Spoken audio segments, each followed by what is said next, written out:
Hello, welcome to the Two Chicks Homestead podcast. We are the two chicks. Yay! Hi, I'm Nate. And I'm Erin, and we talk about homesteading and living on a small piece of land. All right, everyone, welcome to episode 67. 68. 68. We did 67 last week. Yes. 68 it is. And it is going to be September 6th today. Yes. Yep. So it's getting close. We're like a couple weeks away from fall. Yeah, official fall. Yeah. So that's coming very quickly. Mm-hmm. It'll be gardens on survival mode. Yes. Yeah, I noticed today our rain barrel is empty. I used a bucket with our secondary rain barrel to water the important plants. And then everything else is kind of, if you make it, Yeah. that's great. Yeah. The zucchini is done. The beans are done. The cucumbers are done. I think everybody's kind of tomatoed out at this point. Mm-hmm. The eggplants, we have enough forever. And they're still coming, and we'll get what we get. The peppers are doing awesome, but I think they like the dry heat. Yes. So. Yes. Peppers always like dry. They'll get hotter if they're drier. Yeah, and everything out there is stuff that I bought because all of my seeds died.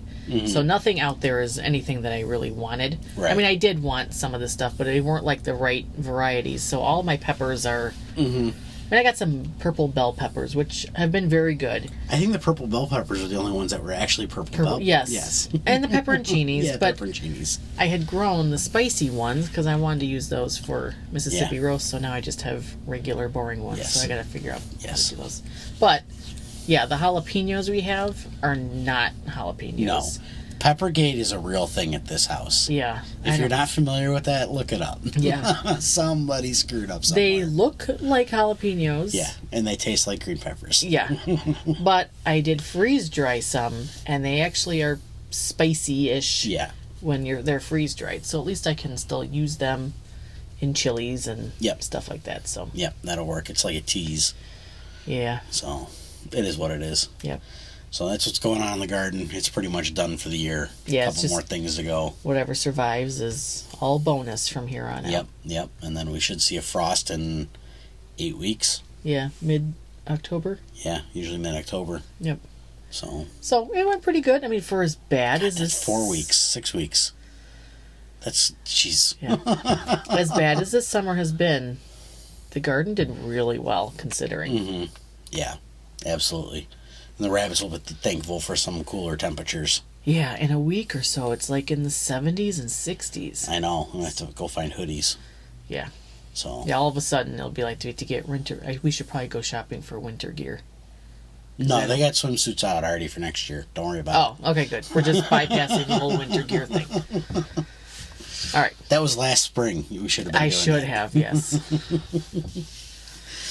So, yeah, that's everything that's going on here.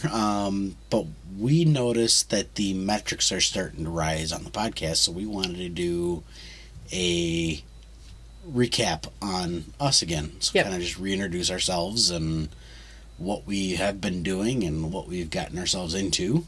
Yep. So, we've been here in Hinckley for... 6 years in November. 6 years in November. We came from Bolingbrook, which is like a huge town out west, and it was not fun. So moved out here, got the girls... No, out east. Out east.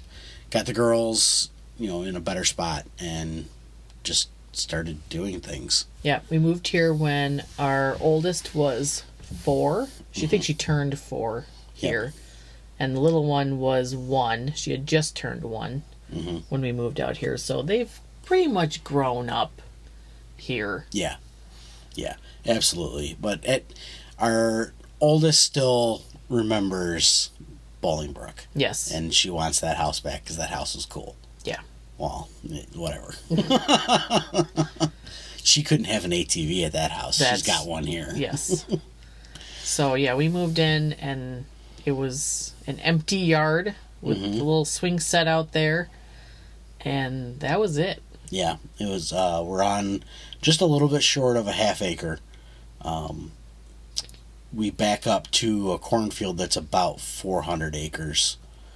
And we're right kind of on the edge of town. Now, we are still in town, but we are on the edge of town. So our neighbors are 40 feet away from us. Yep. We do live in a neighborhood. Yeah.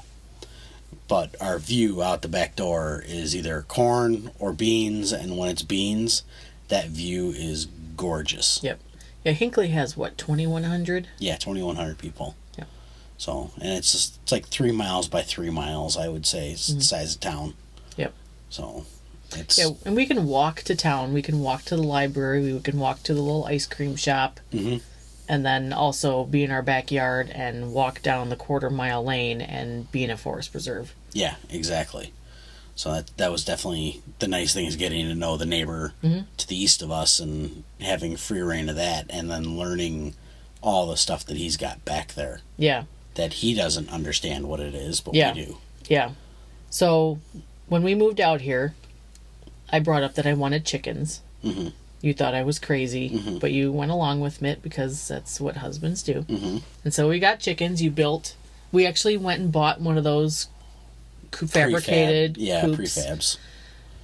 It was garbage. Yes. So don't even get one of those. Yes, do not waste your money. They're like $400. Don't waste your money on them. They fall apart in less than a year, and they can house like a chicken. Yeah, it was crazy. So we had that up for a little bit after we got our chicks. And then you decided to build the one we have now, which will probably be standing much longer than our house. We'll see. I mean, it is very solid built. I got the plans off construct101.com. And that's the first thing I ever built from a pile of lumber. Like, we ordered all the lumber in, had it shipped here. I had to borrow tools to build it. I literally had nothing here. Mm-hmm. I had to borrow a whole bunch of stuff, go spend money to do all that, and then followed the plans and then kind of changed some stuff to make things easier for me. Mm-hmm. And it worked out real good. And we ended up putting a couple windows in it, and that was the first time I ever framed out a window. Yeah. So I ended up doing that, and then figuring out how to do pocket screws and put a roof on and figure out gutters and all that stuff. Yeah, I mean, it was like everything. So once I got that figured out, it turned out really nice. I will give a tip to anybody who builds a chicken coop: do not build it in your garage and try and hide it from the city. Okay, because we still had to pull the permit. And when I got it finished, before I put the legs on it, it didn't fit out the garage door. So, for those wondering, I think there might be a picture or two floating around of 4 of us laying that coop on its side and trying to drag it out the garage door. Yep. Yeah, that was the start of the relationship with our neighbor. Yep. So he helped us with that, and then we ended up getting it out, getting it set up onto the legs, and then went to town on it. And I think we had it done in like 3 weeks, I think. 3 weekends. I think I built the coop one weekend, the run the next weekend, paint the following weekend. Mm-hmm. So it was 4 weeks, and then we did the hardware cloth the week after that. Yeah. So it came out really nice. Mm-hmm. And it's held up. It hasn't blown over. We get some nasty winds. I think we had a tornado like soon after the chickens were out there. Or at least tornado force winds. So there's a big derecho that came through a couple of years ago, and it measured 118 mile an hour winds in Iowa, and I think it was close to 100 here in Illinois. It was like 95 to 105 or somewhere in that range, and we had the coop out there, and it actually stayed put. Now we lost some trees, but the coop stayed up, and it's not bolted down to the ground. Yeah, it's just freestanding. So that worked out really nice. Didn't lose any animals with that, so that was our big success story. Mm-hmm. And then you got the brilliant idea when the CUFUS hit to do meat birds. Mm-hmm. And then we went looking for meat birds, and I couldn't find any. So I went down the rabbit hole of podcasts, because I quit listening to the news and quit listening to politics and walked away from that world. Mm-hmm. And listened to this guy called Jack Spirko. By the way, he's a jerk for recommending all this stuff. Went down the rabbit hole with rabbits and brought that to you. But I think we did end up doing chickens because... Yep, I found them like 2 weeks after we got the rabbits. Yeah. So, and we had to wait for the rabbits to get of age to breed them out, and we were able to get the batch of meat birds here, because I think I went to go get rabbit feed one day, and they had the meat birds there. Yeah. So yeah, we did meat birds, and we watched YouTube videos, and I still have the original instructions. Maybe not the original. Yeah, the original. They were taped on the garage door. That may be new ones. But anyway, I had a sheet of paper taped to the side of the garage above our little fish sink, or fish processing sink that we bought, on all the steps on how to process a chicken. Yep. And that's what we did. You went out and bought a... plucker. A homemade plucker from somebody. Yep. I think I drove an hour with that. We took the oldest with us. I had to load it in the back of your Escape when we had the Escape way back when. Brought that home, and I said that was the only way we were going to do chickens is if we had an automatic plucker. I am not plucking feathers out of a chicken by hand. Yep. F that noise. So yeah, it was just a trial run, and we did it, and it was amazing, and it's the best chicken. And yeah, we've done it twice now, so we usually do it every other year with the chickens. Yep. We should get in the habit of calling out the layers. Yeah, but there's something about a nice plump chicken and not. Yeah, because the layers have like no meat on them. Yeah. That's like you could make stock from them. Yeah, and that's about it. So, but yeah, that worked out pretty good. Yeah, we did, the second time we did the chickens, then we did a class. And we advertised that we are not professionals, but we feel like we have got this down, and it's a skill that you should have if you're interested in it. Right. And I even, so to prepare for that, the day before we did that class, you and I actually processed the ones that were going in our freezer for us. Yep. So we had the 4 or 6 or whatever that we were putting in our freezer, so that way we had more than enough for the class the next day. Right. So you could do another one, and then everybody who was coming to the class could see that being done, and then they could do theirs. Yep, because then they did theirs and then took theirs home. Right. So that worked out really good. So yeah, even if you don't feel like you've done something 10 times, you can still teach other people, and they learn. Right, exactly. That's the best way to do it, hands-on. And we did another one with rabbits after a while. Now, we didn't have enough for people to take home, but I had enough for people that wanted to process rabbits could process the rabbits. Yeah. Because that was kind of an off year for us. We lost a couple litters that go around. But we had 4 or 5 people show up. The oldest walked everybody around and explained how we raised them. We had them in the shed at the time, and then we showed them the outside setup and our plans and all that stuff, and then we processed the rabbits. And we actually had one person stayed here and processed. I think we had 5, and he did all 5. I did one of them, and then he did the other 4. I think you sent him home with one. Yeah, because he ended up doing so many of them. Right. Because he's like, I just want to keep going and get this down pat. I'm like, knock yourself out. Yeah. I got coffee to drink. It's fine. Yeah, exactly. I did my one, and here's all the setup, and here's how to do it, and I'll be here to help. So. But yeah, the garden. You had originally made something for the first coop. Yeah, it was the treated base frame. to sit on. Yeah. And you pushed it off to the side, and it just fell in a spot. And it was like, I'm going to put a garden here. So our first garden was like 4x6. Here, we've always had gardens. But the one here was just a little 4x6 area. And then we did another one that was 10 by...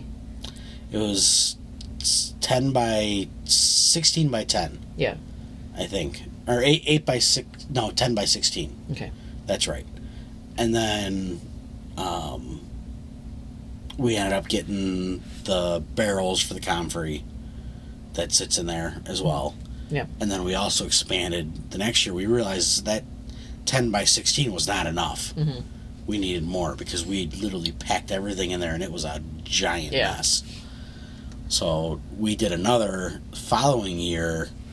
We prepped the ground in fall, tarped it, and then covered it all in the chicken manure, rabbit manure, tarped it for the winter, and then pulled the tarps back and tilled it all up in the spring, and then went to town with the garden. And that new section is 10 by 40. Mm-hmm. So total we have 10 by 60. Yeah. I think is what I always figure it is. With a couple extra feet on one side, it accommodates for that 4 extra feet. We need to get to 60. And it is like the back line of our property. Mm-hmm. I mean, it stops 8 or 10 feet short of the property line. Yeah, just to not get direction. too close to the cornfield. Right. Yeah, because I mean, we have the cornfield back there. He sprays with stuff, and it is what it is. I mean, it's thankfully we haven't lost a garden due to him spraying yet. Yeah, he's pretty. I mean, I even watch him out there, and I think he knows that the garden is there, and he doesn't even spray the weeds by hand. He does everyone else along except ours. Yeah. Which is nice, because he can look at the fence and go, okay, that's somebody's garden. Yeah. And it's like 8 feet away. Yeah. So it's the best place we could put it at the time. And I mean, we could expand it, but then we run into the pine trees that are on one corner, and then we get too close to the neighbor. Yeah. So it is what it is. Yep. But we ended up setting up rain barrels and everything. That was kind of fun to get that set up. We have 2 of them currently. One's a big IBC tote, and then the other one is a 55-gallon drum. And we got that from the neighbor. That was our first one we set up, and just kind of got that from the neighbor, and we used that for a while until we got the IBC tote. Yep. Yeah, because the IBC tote was on a whim. We got it from that horse place north of town, which I actually passed to go get Gracie. I drove right by it when I went up to go get Gracie. I'm like, oh, there it is, and they're having barrel racing. Should have brought the girls.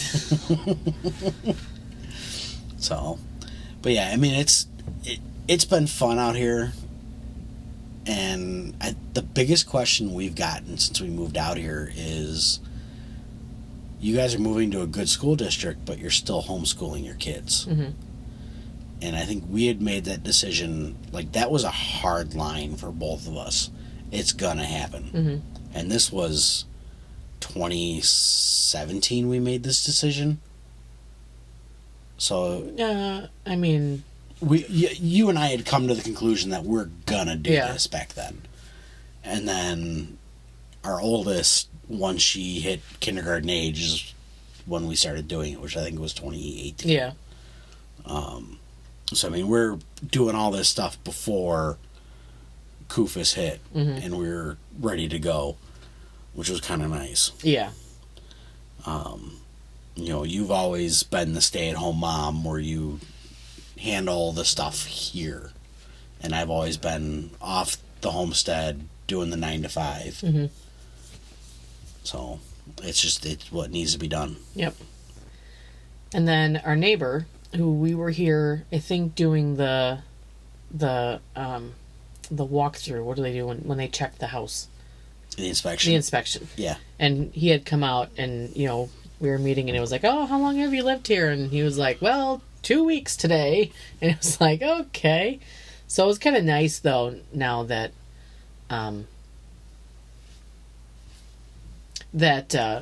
we kind of lived here at the same times. But then we got to know him, and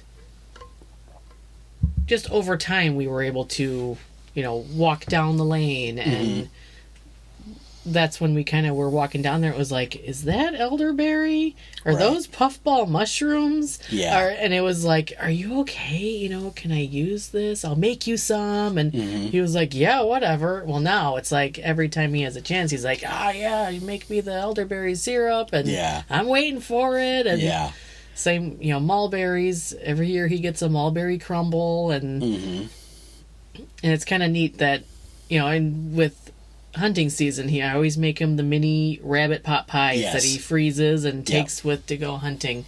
And it's really nice that it's like, there's no one going, well, you owe me, you know, for doing this. It's just happening. Right. And he's the landowner where we have to play nice on his property. And our girls respect it. Like, they are down there all the time. They have full run of the lane on the ATVs. Like, we're out there today riding the ATVs around, and the oldest is flying up and down the lane on her little 90cc ATV, and I got the youngest in front of me, and we're zigzagging back and forth, and she's singing her heart out. So it's fun. And we make sure he's happy with what we're doing over here. Yep. Because then I get the opportunity to have a deer stand at the end of the lane, and that's where I got the 14-point buck last year. And then he takes me to his farm that's 10 minutes south of town, and that's where he's got this blind set up, and it's a 360-degree view. It's about 5 feet off the ground. It's heated. I mean, it's like a little cabin in the woods with a bunch of windows that you can drop down and shoot out of. And I got the coyote last year. I got a deer 1 year. And it's just he and I go out there. We'll have a couple drinks, hang out, have fun, and just chill and talk. So... And then when he comes back, the meat that he uses is very specific. He likes certain things. And I come in and clean up as much as I can and then can it and then give him some. Yep. And it's just a really nice relationship that I have never experienced with a neighbor before. Yeah, I mean, if it wasn't for this neighbor, we probably wouldn't still be here. Yeah. That's pretty fair to say. Yeah. I would be looking hard and fast at getting out of Illinois. But the fact that we still have him here is a blessing. I mean, it's like our property is like 100 times bigger that we can go do this. Yeah, I mean, it's got the pond over there. We've hosted numerous events over there. Yeah, we've done the ham radio events. We used to do... back in the previous days before we got into homesteading, we used to collect morale patches, and we'd throw the big parties here for that. We'd have 20, 30 people here, and we'd do all the stuff out on the lane, or we'd be down by the pond camping, or here at the house grilling, and it's just nice to have that little area over there because our property's not that big. Yeah. So. But this definitely makes it feel like you can breathe. Right. And it's amazing because there's neighbors that live, 4 houses away from us that come back to our backyard and they're like, I never even knew that pond was back there. And they lived here for years. Yeah. Yeah. He is very, very particular who he lets over there.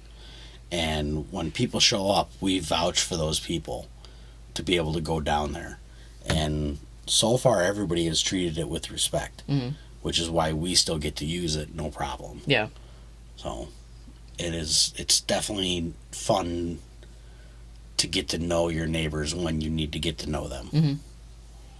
So, but, I mean, we've done so much stuff here over the past couple of years, and it took a couple of years to get rolling, but this year, really, our goal was expand the rabbits, get them.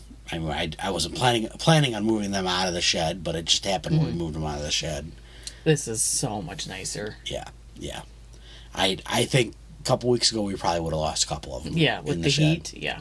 So, now they're outside. They're doing awesome. They're content. I actually went out and got measuring cups today when I was at the grocery store. So I actually give them their allotted amount of feed each day instead of eyeballing it every time. So we can keep better close eye on the feed. Yeah. And not get fat rabbits who don't want to breed. Yeah. So, as a small little trick, starve your rabbits a little bit, because animals that are hungry want to reproduce because they're worried about it. But fat, happy rabbits don't want to reproduce. Okay. So we're not telling you to not feed your animals. Let's right. Make sure that's right. Feed your animals enough where they survive, but don't overfeed them. Yeah. Especially in the heat. I mean. Right. Exactly. So, and I think the chickens are overeating a little bit, but. Yeah, we just have a lot of chickens. Yes.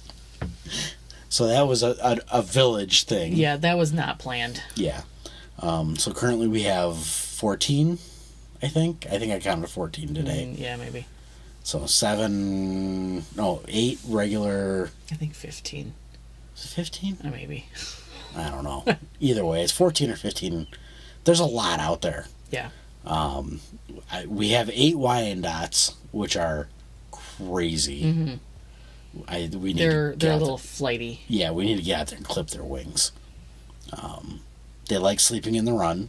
They don't like sleeping in the coop. Yes. So we're working on that. Yeah, I think we've got that down, where we just kind of scoop them up and put them into their new little apartment and close them in, and hopefully they will eventually learn that that's where they go. Yes, and that was a unplanned project for this weekend.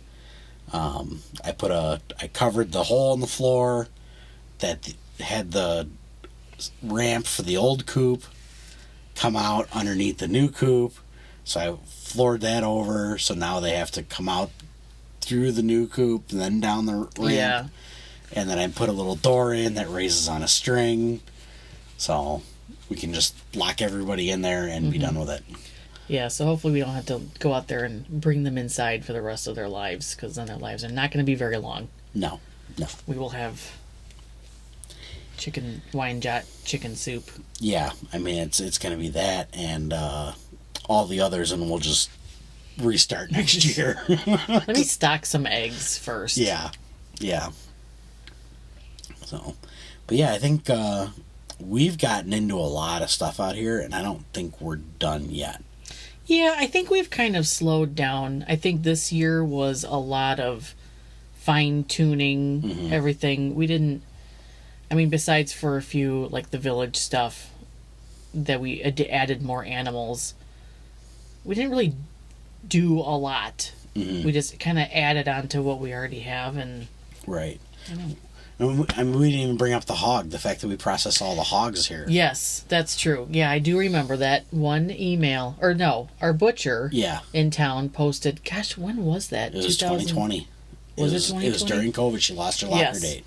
And she posted up, anybody want a hog that will be chilled and killed, and then you do whatever. And I messaged you like, yeah, really, you want to do this? And you were like, yeah. Yeah. I was like, oh, shit. I guess we're processing a hog. So. And it was on the hottest day of the year. Yes, we did it in September, and we learned not to do that in September again. But yeah, I was borrowing my dad's truck at the time, which is now mine. Yes. To go get a hog, and we didn't tell him that we put a hog in the back of the... He found the blood on the bumper. Yeah. But yeah, that was another thing where we brought it home, and we had watched Bearded Butchers on YouTube, and we had it on pause on our iPads, and slowly worked our way through it. A lot of cuts and did a lot of grinding. I think I gave the same neighbor 3 quarts of tomato sauce in exchange for a grinder. Yep. And we've since bought a new one, I think. No, that's the original grinder. That's the original grinder. We bought the mixer and the slicer last year. Yeah. That was the big investment year for the hog, because we wanted to be able to do the bacon without bugging him for his equipment and the mixing. Yes. So yeah, we did 2 hogs from her. And then we got the call about that other one that had the broken leg. Yeah. Maybe it's 3. Maybe we've done it 3 years. 2020, 2021, 22, and now we're on so 20, 21, 22. Everybody's listening. Let's do math. We're on. This will be our 4th year. Yeah. And our 5th hog. Yeah. So, because we had a phone call from a friend of ours, which is an entirely different episode. Yeah, there's a whole episode. I think that's episode number 2. Yeah, that was Yeah. that whole story. But that phone call, I think, is what really made us go, oh, okay, we're those people. We're those people. Yeah, and then since then we've gotten calls about puffballs, and now we are set for puffballs for soup. Yeah. To make our venison backstrap and mushroom soup dinner. Yeah, because you got a phone call on those. It was a while ago. Just a couple weeks. It was a couple weeks ago. It was one of our friends in town. Yeah. Actually, he texted me, and I sent you over there to go get them. Yeah. Because you know what to look for them and check them. Yeah. I don't. I love puffballs. So, and then we found one out on the lane, and we got that. We did, yeah. So now we're set. Yep, I think we have 4 or 5 quarts on the shelf. Yeah, so it's kind of fun being those people that people call and go, you seem like you're into this kind of stuff. Right, exactly. We got a message today about some rabbits, so we're gonna work on that. One of our listeners mentioned that she might be moving out of state and messaged us if we're interested in some rabbits. Yep. So we're gonna look into that and see where it goes, and if we can't make room, we'll let everybody know what I'm it sure is. There'll be somebody that is interested. Yeah, I mean, there's enough people in the area that are finally starting to get into it. Like, I see it a lot more. Yeah, I think it's much more open. And you know what? I've said this before, that I really think COVID helped. Yes. Mindsets change. Mm-hmm. And I almost think if you didn't change your mindset, there's nothing that's going to change your mindset to at least appreciate this kind of stuff. I mean, you may not be able to do it, but at least understand why people are doing it. Right. And then you get people next door who don't understand it. Yeah. Pool parties and whatever. I mean, whatever makes you happy. Yep, exactly. You do you, I'll do me. Yep. Just maybe turn your music down a little bit. Yep, just a little bit. So, but yeah, I mean, it's been a fun ride. It's been a lot of stuff. I don't think we expected to be where we are right now. No. Especially with the ham radio stuff. With me, like, I dove both feet into that, and holy cow. Yeah. I mean, that's been like a hobby and a half that I've had to learn a ton of stuff about. It's fun. I'm not going to bore you guys with it. We have some stuff in the works on that. Yep. That we'll announce later. So. But I know when I was younger, well, not younger, I guess in my teenage years, I always wanted to own a pagan shop and like sell like potions and stuff like that. And I feel like the salves kind of fill that hole that I wanted to do. Exactly. And I get to make my little witchy potions and sell them, which are like doing really well. Yeah. I mean, you've been at it for a year now. Yeah. I couldn't believe it had only been a year. Yeah. And the amount of stuff that you've expanded from the original coconut to now doing the tallow to now doing the roll-on. Yep. And actually planning ahead for the winter and making sure we have enough freeze-dried stock ready to go. Like, you're out there managing the plants, cutting them down so you get those nice big 3-foot long leaves. And we'll bring them in, freeze dry them. You'll start the freeze dryer, walk outside, cut them, and as soon as you get in, it's already cool enough. Yep. You'll throw them right in there and they'll start doing their thing. Yeah. So. Yeah, it's been a lot of fun. I love doing it. Yeah. And I think that's helped you with doing a lot of your keeping your mind on something. Yeah, I think for a long time, I mean, anybody who's been a stay-at-home parent understands that your mind like starts to melt out of your ears and you don't all you are is a parent. Mm-hmm. And like, you don't feel like you do anything really of substance after a while. Right. So this has really helped. Absolutely. So, but I mean, I'm looking forward to what next year's going to bring, and see what trouble we get into. Just having fun here. Yeah. I don't know what the plans are. I didn't know what the plans are this year. Yeah, and I don't know. So, I mean, I think the most important thing is we enjoy doing it, and when we can make a little extra money, that's a bonus. But I don't think we ever go into something thinking like, how much money are we going to make on this? Mm-hmm. Yeah. I think it's more, we want to help people out, and we want to have something that's ours, and we have a really good habit of just giving things away. I have a hard time telling people. I've gotten better, where it's like, this is the price. Here's the price I can give you. Mm-hmm. You know, blah, blah, blah. Like, you know, I charge less locally than on Etsy because of fees and stuff. But I've definitely gotten better in telling people that this is the price because I know how much time I put into it, and it looks like this tiny little thing, but this took me months, technically. Yeah, it took you months, and honestly, a batch of comfrey takes you a week. So yeah, I've put comfrey in the tallow right now, and in 5 days it's ready. So it's not quick. Yeah. So it's a lot of work, a lot of time, a lot of power, a lot of doing random stuff. So yep.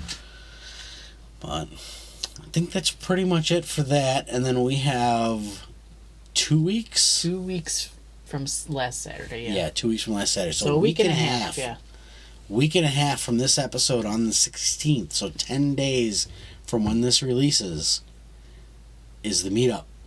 The Toolman's coming down from Canada, from the Workshop Radio, and he's going to stop by here, and we're going to have a good cookout, a meetup, and do some talking, do some tours, doing some radio. Yeah, and just sitting back and spending time. Yep. And have fun, meet everybody. And hopefully it won't be 90 degrees. Yeah, that'd be nice. It's been like that the past couple field days that we've been down there, so it'll be very nice. It'll probably have a rainstorm, so bring an umbrella. Yes. Because anytime we do anything, there's a rainstorm. Yep. So we'll figure it out. We have Plan B if we get rained out. So, but yeah, I mean it's gonna be fun. Swing by if you ever wanted to meet Tim. Just let us know. I will have the link to the Telegram chat. We'll give our address probably this weekend in there, just so everybody knows where they're coming to and what time. We're thinking probably late morning, around lunchtime. We're going to be cooking. We'll have the smoker going. I'm not going to say what it is yet. You guys will have to show up and find out what it is. Yep. So, I am excited. But I think that's pretty much it we got for this week. Yeah. All right. We will catch you guys next time. See you on the homestead, where something is always growing, eating, or cooking.